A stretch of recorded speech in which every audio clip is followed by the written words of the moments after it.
d'un point de vue tout à fait personnel, le fait de devenir juré était très très fort. De s'asseoir dans ce fauteuil et de me souvenir de moi 10 ans auparavant et maintenant 20 ans auparavant, de me dire j'étais ce jeune homme-là qui galérait, voilà, qui voulait exister, qui avait un truc à raconter qui était un peu différent de tous les autres magiciens. J'étais le premier à être au croisement de l'humour et de la magie, de pas faire de magicien comique, un magicien qui rate ses tours, mais un magicien qui réussit. J'ai eu une peur bleue de pas être à la hauteur, de pas être légitime, de pas avoir ce syndrome de l'imposteur que tous les artistes ont à un moment ou à un autre. Et c'est vrai que ça se met en écho avec des moments comme ça, c'est-à-dire d'avoir été candidat et d'en devenir juré. Par exemple, j'ai été magicien au musée Grévin où je présentais des statues et un jour j'ai ma statue au musée Grévin. J'étais dans une agence événementielle où à qui je faisais des goûters d'enfants, des mariages, des fêtes de société et tout ça. Et un jour, la boss de cette boîte est devenue une de mes collaboratrices dans ma société de production. Enfin, c'est des cycles comme ça, c'est extrêmement émouvant. Et puis, ce qui est très émouvant aussi, c'est de rencontrer les artistes que tu aimes. Marianne James, quand j'ai eu 16 ans, je crois que c'est un des tout premiers spectacles dont j'ai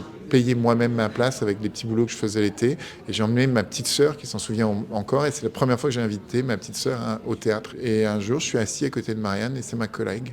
Et c'est ma copine, et c'est ma grande sœur, Marianne. Je me sens si chanceux, quoi. J'espère être le jury un peu rock'n'roll. J'espère être un peu rock'n'roll.